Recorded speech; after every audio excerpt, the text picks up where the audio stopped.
Welcome back to the Talking Stocks podcast, episode 6. Joe and Todd with you here. And honestly, it's been a little bit of a rough week. So Todd, fill us in. What's going on this week? Market getting a little choppy for you, Joe. Yeah. Get a little whipsaw going on. Logging into my account the past couple days, it's hurt a little. You and a lot of people, right? I mean, you get used to those, awesome up days, one after another, don't you? You sure do. And then when you see a few of these bad days in a row, it's like, oh. And, I suppose this is a good reminder that, the Twitter mantra or the Robinhood mantra, buy the dip. It doesn't necessarily mean that you buy the dip and right away you make money. Sometimes it takes a little bit of time. And of course, you can't just buy anything, right, Joe? You gotta actually buy some decent stuff.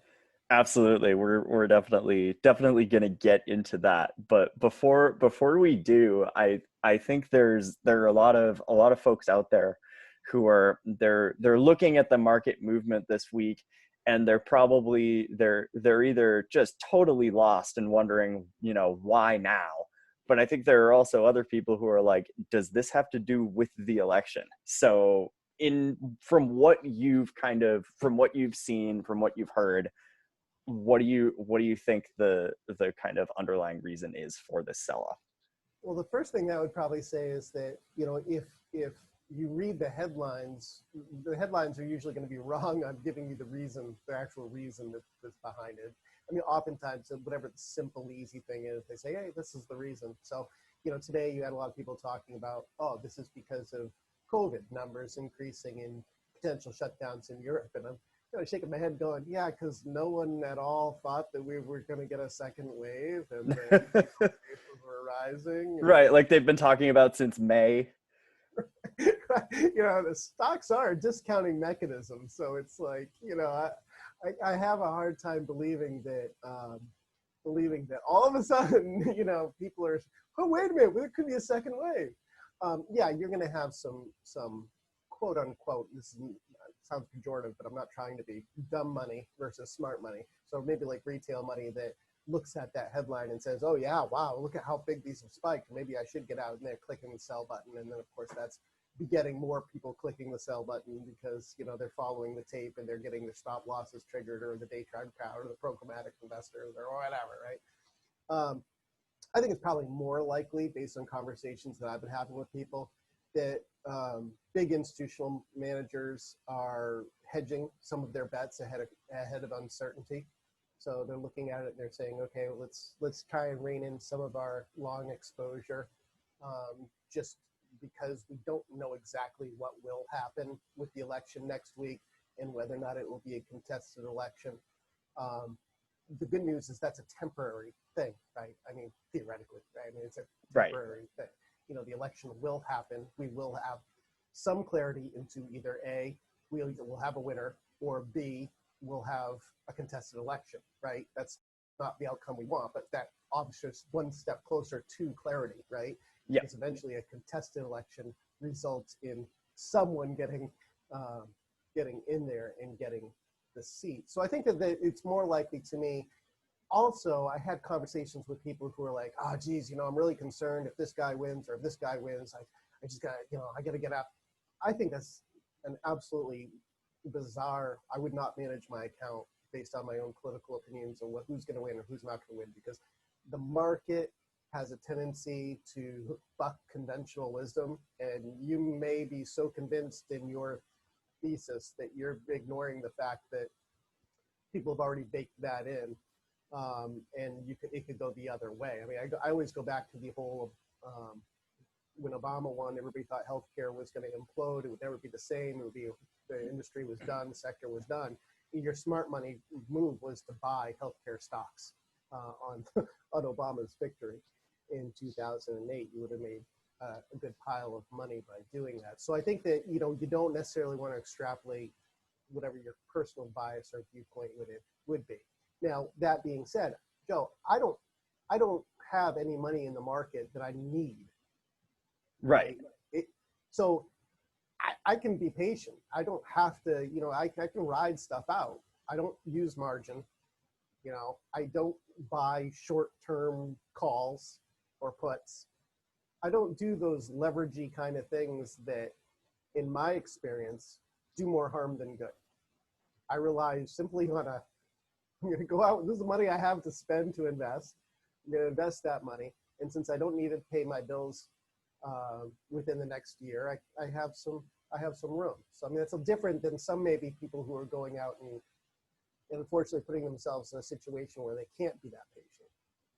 Yeah, that's a very level-headed approach, and it's if you browse through Twitter or even just news sites these days, it's very easy to kind of get overwhelmed, stressed out, whatever you want to say about it. But it's important that, like, you know, regardless of what happens next Tuesday, I guess it is, like, the the world is still going to carry on regardless. And that's important. Yeah, So and you know, volatility can equal opportunity, right? You absolutely. just have to be prepared for that volatility, both mentally uh, and physically. And you have to have done the work ahead of time so that when you get these crazy moves, like a down 3% day, you can react. You can be proactive in how you react rather than emotionally reactive. Right, absolutely. And I think that during these sell-offs, we saw this at the beginning of September, we're seeing it again now. There are a lot of strong stocks that are just they're following the trend of the market, and there's no real reason for particular stocks to be following the market trend. I tweeted out this morning on the Limelight account, you know, strong stocks on sale, and that's an important mantra, I think, to keep in weeks like this. So in from what you've seen, what are some strong stocks that deserve a look and maybe even deserve a spot in people's portfolios right now? Whenever we get days like this, I always pull up my watch list and see which stocks are actually outperforming the market, because oftentimes that tells me that, okay, these could be the leaders once buyers come back in, because they have some support now as they're falling. So I think that, what investors should probably do is take a look at some of their favorite screens. I know, Joe, you wanted to share one that you do on a regular basis, but take a look at some of your favorite screens and try to identify some of the stocks that show up in those screens with maybe services that you subscribe to. If you're a subscriber of ours, you could compare your screen to, the reports that we put out and see where there's overlap. And maybe that gives you a little bit more prediction on, okay, this could be an idea. So I would, look for strong stocks that are outperforming. And I know, Joe, you wanted to mention one of them. And then maybe, take a look at your screen, and, we can kind of see how people, might be able to incorporate similar screens into their own process. Yeah, absolutely. So I'll start by sharing my screen of my stock screens. Um, so this is one that I've kept track of for a while now. Basically, what I do, this is through Fidelity. Shameless plug, they're great. And basically, what I do is they have a stock screener tool. You can pick from hundreds of different criteria, everything you can imagine. And I have this filtered so it's companies with a market cap, excuse me, of over 5 billion, and a price change intraday of 7% or greater down. So today there are 17 options here, and basically the idea is if if the market's up and there's a random stock that's down that day, then in my opinion, it deserves a look. Now on a day like this, you know, I'm not going to tell you to go out and buy Carnival right now, but there might be, or or for certain Nikola, but I think there are some interesting options on this list here. Yeah, so that's kind of almost like a barbell approach. So on the one hand, you can say, okay, what stocks on my list are outperforming the market? And, maybe you sprinkle a couple of those in. And one name that jumps to mind today that's high scoring in our research that's also outperforming is Chewy. Symbol there is CHWY. And I think, Joe, you and I both share common thread in that we own shares of that stock. So, Chewy That's might be right. one end of the barbell. And then on the other end of the barbell, you may look at a screen like the one you just pulled up, Joe, and you may say, okay, well, what's down big that also screens well in some of these services? And, just looking through, and I think, Akamai could be a name that people might want to take a look at, that shows up in that list. Maybe Absolutely. that's a name that you also have on the other side of that barbell. So Right. that's another way to do it. And I will, if I have names on my list that I have done my work on and I feel really confident in, on a down 3% day, it's likely that stock's going to be down at least 1 to 1.5 times. You're going to have a lot of stocks that are down much more than 3%. So Absolutely. if I've done my homework and I've got a stock that I really like, high scoring stock like Dynatrace that I really like, DT is the symbol there, I'll go out and take it on a down 5, down 8% day, whatever. But one of the things that I would also say though, Joe, is that the way that I approach these kind of tapes is, so say, I'm looking at a Chewy or I'm looking at, Dynatrace or whatever. I'm actually going to be looking to put that trade on near the closing bell. So, Yep. as an individual, I'm not going to have any liquidity problems in executing a trade at 350, 10 minutes before the bell. And the reason that I do that, there's a few different reasons.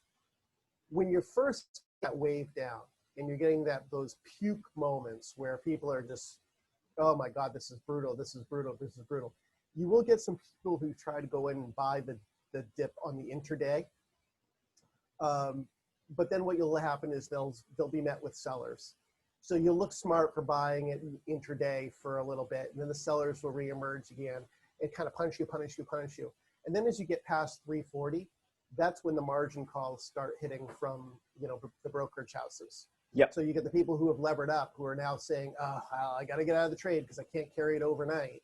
And I'm going to get forced sold if I don't get out of this name or whatever. So you get that kind of another accelerating down wave through the margin call moments, maybe 3 to I think maybe 348, something like that. And then, you can go on and put your name in. And, sometimes you won't get the low of the day. I oftentimes don't get the low of the day, but I know that my risk at that point is limited to what's going to happen in the next 5 or 10 minutes. Yep. Where if I go out at 11 o'clock and try to buy that dip, I've got an entire afternoon. God knows anything could happen and accelerate and really clean me out. Absolutely. So that's typically the way I approach it. And the other thing, Joe, that I would just let people know is that if you get that wave down, horrible close, what ideally a textbook setup would be the next day you open lower and then reverse and close up. So you get that big down day on heavy volume, a down open, reversal up close. That would tell you that, yeah, okay, things are a little bit safe for now. So if you didn't want to necessarily step into the fray, you could wait for something like that to happen. Yeah, absolutely. Yeah, so I think at this point, I'll actually reshare my screen because there's another really important screen that I tried out this morning. So basically what I'm showing you now is stocks, again, 5 billion or more market cap, and these are down greater than 10% in the past week. Well, the past 5 trading days, so the past business week, you might say. And once again, some of these names are familiar because you saw them about 2 minutes ago. And then some of them are really strong scoring stocks, on our lists. And so I think that this is going back to when you said buy the dip. This screen is really helpful for identifying stocks that are kind of in a dip, but they might still be very highly scoring. One that comes to mind right off the top here is Tractor Supply. Yep, Tractor Supply comes to mind. Robert Half is an intriguing stock. I'd want to do a little bit of digging into that. Chegg is another one that comes to mind. Selling off post earnings might be an interesting opportunity to take a look at that. You've got some solar stocks that have been screening well. Solar Edge, SEDG is one that's intriguing, and I like the way that those are actually up today, so that's interesting too. Yeah. So yeah, I mean, again, a screen like this can maybe show you, okay, something's gotten really beat up in the past week or so. You got some profit taking going in, which is normal, right? Stocks don't go up in a straight line. They'll Absolutely. retrace I call it mean reversion. So they'll retrace to their average, and then sometimes they'll even undercut a little bit by their average. But that can be an opportunity for somebody who maybe didn't get in fastly. I saw on the list as well has a Yep. little.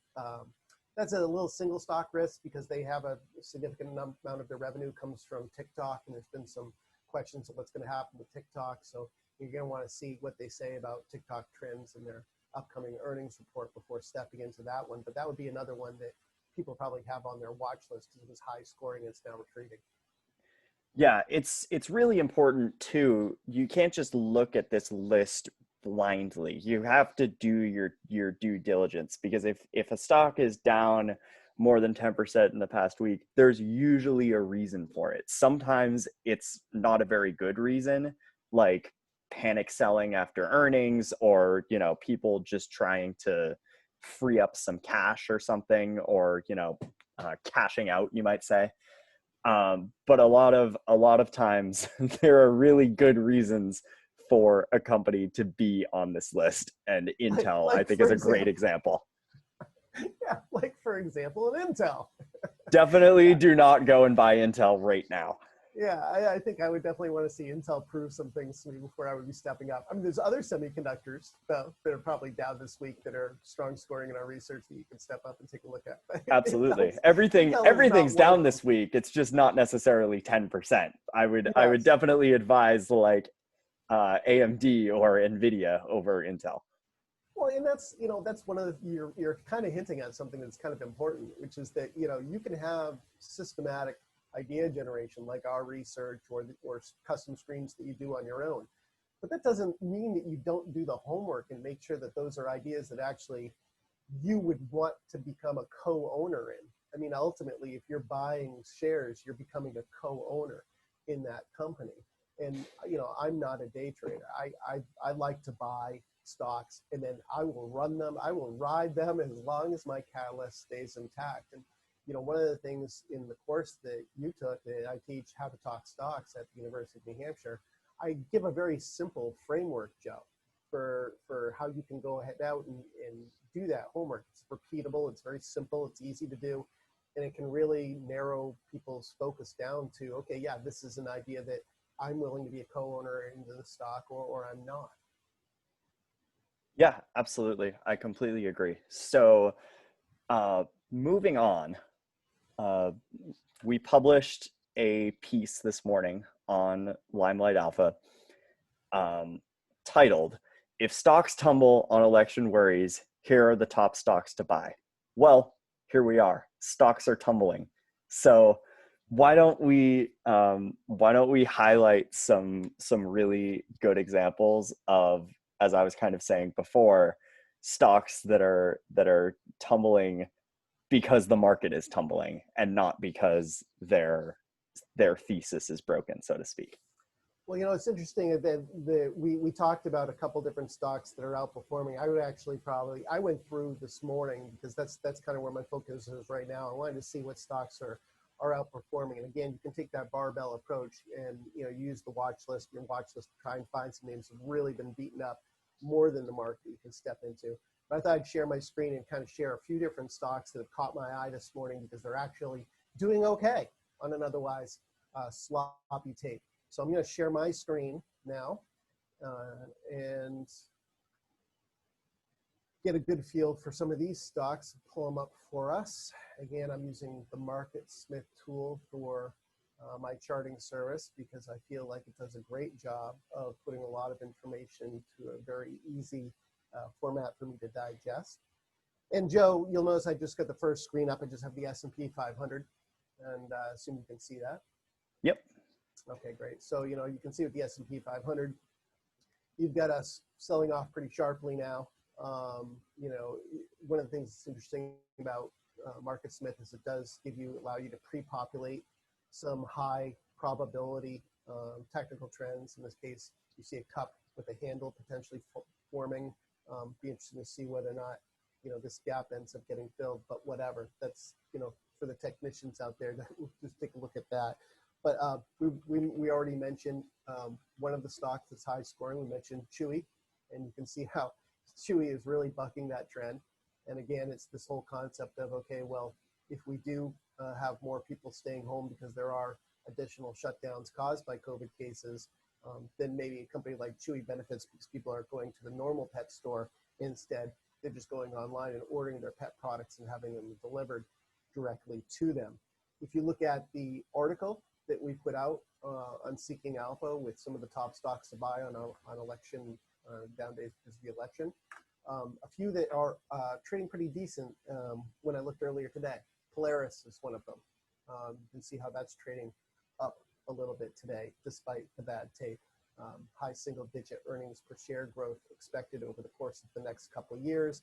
And you had come off a pretty solid quarter as people were buying more outdoor recreational equipment to spend their time rather than, say, going to restaurants or something like that. Another one is Livongo, which is a company that I happen to also own. They're merging with Teladoc. That is holding up pretty well ahead of that deal.